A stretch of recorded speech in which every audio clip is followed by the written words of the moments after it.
ఈ వీడియోలో కనిపించే వ్యక్తిని మీరు గుర్తుపట్టే ఉంటారు. ఈయన మహాసేన రాజేష్ గారు అని చెప్పేసి సోషల్ మీడియాలో చాలా యాక్టివ్గా ఉంటారు. మీలో చాలామంది ఆల్రెడీ గుర్తుపట్టే ఉంటారు.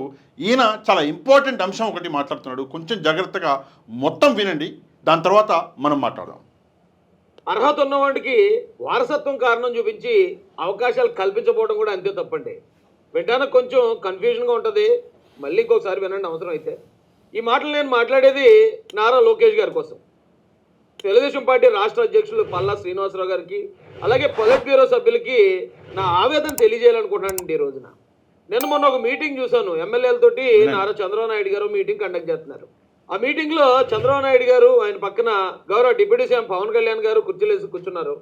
ఎమ్మెల్యేలు అందరూ కూడా వారిద్దరికి ఎదురుగా కూర్చుని ఉన్నారండి. ఆ ఎమ్మెల్యేల్లో ఎక్కడో 3వ లైన్లోనో 4వ లైన్లోనో నారా లోకేష్ గారిని కూర్చోబెట్టారు. అలాగే మొన్న ఎయిర్పోర్ట్లో ఎక్కడో లోకేష్ గారు వస్తూ ఉంటే సెక్యూరిటీ వాళ్ళు తోహేస్తున్నారు ఆయన్ని. పవన్ కళ్యాణ్ గారు సెక్యూరిటీ వాళ్ళు అంటే వాళ్ళకి తెలియకపోయి ఉండొచ్చు, లేదా చూసుకుని ఉండకపోయి ఉండొచ్చు లోకేష్ గారిని. ఇలాంటి సన్నివేశాలు చూసినప్పుడు లోకేష్ గారి అభిమానిగా నాకు కొంచెం బాధ అనిపిస్తుందండి. ఇన్ని అర్హతలు ఉన్న వ్యక్తిని అలా లో ప్రొఫైల్లో చూడడం మాకు నిజంగా చాలా బాధగా అనిపిస్తుందండి.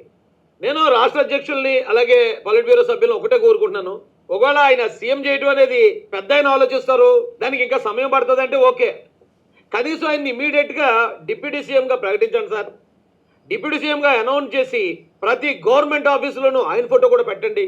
రాష్ట్రంలో ప్రతి ఏరియాలో ఉన్న క్యాడర్కి ఆయన్ని పంపించి ఆయన ద్వారా భరోసా ఇప్పించండి.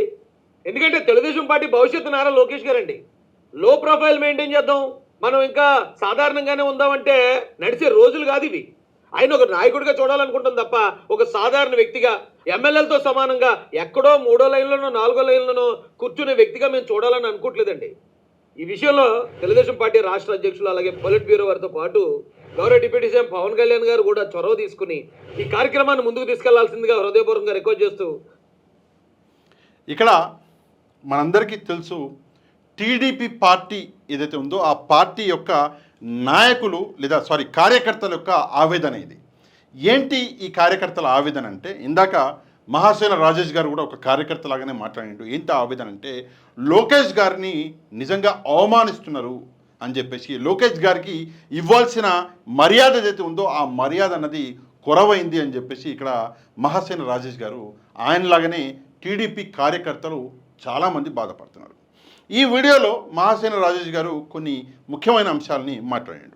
ఆ అంశాల్లోకి వెళ్ళడానికి ముందు ఒక విషయం మీకు మళ్ళీ ఒకసారి గుర్తు చేస్తా. ఏంటంటే, లోకేష్ గారు కొన్ని రోజుల నుంచి యాక్టివ్గా బయట ఎక్కడ కనిపించట్లేదు. మీ అందరికీ కూడా తెలుసు, ఆయన ముఖ్యమైన అంశాలు లైక్ తిరుపతి యొక్క ఏదైతే సంఘటన జరిగిందో ఇట్లాంటి పెద్ద పెద్ద సంఘటనలు కూడా బయటికి వచ్చి మాట్లాడట్లేదు. మరి ఏమైపోయింది లోకేష్ గారికి అంటే, నిజంగా ఆయన కూడా కొంచెం పార్టీ యాక్టివిటీస్కి దూరంగా ఉన్నారా అంటే అవునని అనవలసి వస్తుంది. ఎందుకు అనవలసి వస్తుందంటే, మరి ఆయన యాక్టివ్గా ముందు కనిపిస్తలేడు కాబట్టి. ఇక కార్యకర్తల మనసులలో కూడా ఇది ఉంది.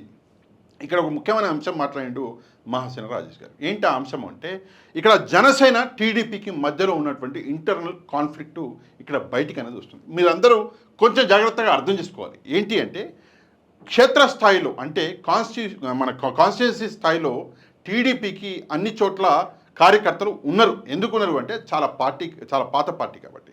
కాకపోతే జనసేన అన్న పార్టీ ఇప్పుడు వచ్చి ఆ కాన్స్టిట్యున్సీలలో మనకి ఇక్కడ టీడీపీ వాళ్ళని తొక్కేసి వాళ్ళ ఆధిపత్యం అన్నది ఇక్కడ చూపిస్తుండడం వల్ల కార్యకర్తలలో, టీడీపీ కార్యకర్తలలో కొంత కోపం అన్నది ఉన్నది. సరే ఏముంది, 21, 22 కాన్స్టిట్యున్సీలలో కదా, మిగతా వాటిలో టీడీపీ ఉంది కదా అంటే లేదండి. కొన్ని జనసేన లేని కాన్స్టిట్యున్సీలలో కూడా జనసేన అనేది దూరిపోతుంది, జనసేన కార్యకర్తలు దూరిపోతున్నారు. అందువల్ల ఏం జరుగుతున్నది అంటే, ఇక్కడ జనసేన టీడీపీకి మధ్యలో కాన్ఫ్లిక్ట్ ఇంకా పెరుగుతున్నది. ఉదాహరణకి మీకు ఒక విషయం చెప్తాను. సంబంధం లేని విషయాల్లో కూడా పవన్ కళ్యాణ్ గారు జోక్యం చేసుకోవడము, టీడీపీ నాయకుల మీద కూడా ఆయన మాట్లాడము, వ్యతిరేకంగా మాట్లాడడం. ఫర్ ఎగ్జాంపుల్ మనం చూస్తే హోమ్ మినిస్టర్ గారి గురించి ఆయన మాట్లాడడం మనం చూసినాము. మొన్న టీటీడీ ఇష్యూ ఏదైతే జరిగిందో, తిరుపతిలో ఇష్యూ జరిగిందో, అందులో తిరుపతిలో చంద్రబాబు నాయుడు గారు స్వయంగా టీటీడీ చైర్మన్గా నియమించినటువంటి బిఆర్ నాయుడు గారితో కూడా క్షమాపణలు చెప్పించడం పవన్ కళ్యాణ్. ఇవన్నీ చూస్తుంటే టీడీపీ కార్యకర్తలు ఎవరైతే పాత కార్యకర్తలు ఉన్నారో వాళ్ళందరి మనసుల్లో కూడా ఒక కోపం అనేది ఉన్నది. ఆ కోపం ఈరోజు మహాసేన రాజేష్ ఇట్లా బయట పెట్టాడు, మిగతా వాళ్ళు బయట పెట్టలేకపోతున్నారు. ఇదొక అంశం. రెండో అంశము లోకేష్ గారి అంశం. ఇక్కడ జాగ్రత్తగా మనం వింటే లోకేష్ గారికి పార్టీలో చాలా గౌరవం ఉంది, ఆయన పార్టీకి భవిష్యత్తు, టీడీపీకి భవిష్యత్తు అని చెప్పేసి చాలామంది నమ్ముతున్నారు. దానికి కారణం ఏంటంటే ఆబ్వియస్గా చంద్రబాబు నాయుడు గారి వయసు, ఆయన తర్వాత ఆయన కొడుకుగా ఇక్కడ లోకేష్ గారే రావాలి అని చెప్పేసి కూడా కొంతమంది నమ్ముతున్నారు, వాళ్ళు రావాలని కోరుకుంటున్నారు. కానీ లోకేష్ గారు రావడానికి ముందే ఆయనకి గౌరవం తగ్గుతున్నది, అమర్యాదగా లోకేష్ గారిని ఈరోజు ప్రజెంట్ చేసి ఒక ప్రయత్నం చేస్తున్నారు. ఎవరు చేస్తున్నారు అంటే ఇది కేవలము జనసేన వల్ల జరుగుతున్నది అని చెప్పేసి చాలామంది కార్యకర్తలు భావిస్తున్నారు. ఇందులో ఒక ముఖ్యమైన అంశం కూడా రాజేష్ గారు మాట్లాడారు. ఏంటి ఆ అంశం అంటే, మరి ముఖ్యమంత్రిని ఎప్పుడు చేస్తారు, అది పెద్దాయన చేతిలో ఉంది అని చెప్పేసి. ముఖ్యమంత్రిని చేస్తారా చేయరా అన్న విషయం మీద నేను చాలా వీడియోలు చేసిన. త్వరలోనే లోకేష్ గారిని ముఖ్యమంత్రిని చేసే అవకాశాలు ఉన్నాయి. దీనికి ముఖ్యమైన కారణం ఏంటంటే 135 సీట్లు టీడీపీకి వచ్చినాయి. ఇప్పుడు మళ్ళీ 135 సీట్లు ఫ్యూచర్లో రావాలి అంటే అది ఆల్మోస్ట్ అసాధ్యము అని చెప్పేసి చంద్రబాబు నాయుడు గారికి కూడా తెలుసు. ఇది మంచి ఛాన్స్ అని తెలుసు. అందుకే ఈసారి లోకేష్ గారిని ముఖ్యమంత్రిని చేసే అవకాశాలు ఉన్నాయని చెప్పేసి కొంతమంది అంటున్నారు. కానీ ఆ అవకాశాలు ఉన్నాయా లేవా అన్న విషయం పక్కన పెడితే ఆయనకి జరుగుతున్నటువంటి ఇదైతే ఉందో ఇష్యూ, ఆయనని ఎట్లా లైట్ తీసుకుంటున్నారో అది టీడీపీ పాత కార్యకర్తలకి నచ్చట్లేదు. ఆయనకి ఒక గౌరవం అన్నది కల్పించండి, ఆయనకు కూడా ఉప ముఖ్యమంత్రి పదవి ఇవ్వండి. ఉప ముఖ్యమంత్రులు ఇద్దరు కూడా ఉండొచ్చు కాబట్టి ఉప ముఖ్యమంత్రి పదవి ఇచ్చి ఆయన ఫోటో కూడా, ఇక్కడ ఫోటోలో కూడా చాలా పెద్ద రచ్చ నడుస్తుంది ఆంధ్రప్రదేశ్లో. ఏంటంటే ప్రతి చోట చంద్రబాబు నాయుడు గారి ఫోటో, పవన్ కళ్యాణ్ గారి ఫోటో కనిపిస్తుంది, కానీ లోకేష్ గారిని ఉప ముఖ్యమంత్రి చేసి ఆయన ఫోటో కూడా గవర్నమెంట్ కార్యాలయాల్లో పెట్టండి అని చెప్పేసి ఇక్కడ అందరూ కూడా భావిస్తున్నారు. ఆ విషయాన్ని మహాసేన రాజేష్ బయటపెట్టడం జరిగింది. సరే, పర్సనల్గా మహాసేన రాజేష్ గురించి కూడా మనం ఒకసారి ఆలోచించి మాట్లాడవలసిన అవసరం ఉంది. మహాసేన రాజేష్కి టీడీపీ ఒక కాన్స్టిట్యున్సీ నుంచి టికెట్ ఇచ్చింది. కాకపోతే ఆ కాన్స్టిట్యున్సీ తర్వాత పొత్తులో భాగంగా పవన్ కళ్యాణ్ గారి జనసేన పార్టీకి వెళ్ళిపోయింది.